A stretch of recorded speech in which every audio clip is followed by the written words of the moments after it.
ये बंगाली बोर्ड लगा है, बंगाल से हो? ठीक है, तो बंगाली में क्यों लिखा है? जन्म कहाँ का है? उसका कुछ है इसमें एड्रेस? मोबाइल में है कुछ?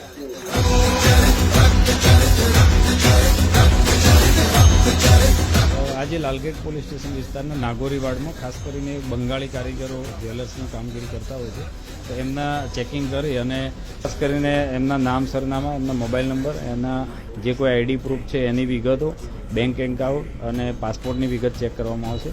આ સિવાય એમના મોબાઈલ ડેટા પણ ચેક કરીને એમાં કોઈ અધર કન્ટ્રીના સંપર્ક નંબરો છે કે કેમ એ બાબતે પણ ચેકિંગની કામગીરી કરવામાં આવશે. ખાસ કરીને બંગાળી કારીગરો જે વિસ્તારમાં રહે છે એ વિસ્તારમાં બંગાળી કારીગરોએ જે કોઈ શોપ ખોલેલી છે ત્યાં ઘણી જગ્યાએ બીજી ભાષા તરીકે બંગાળીમાં બોર્ડ મારેલા છે.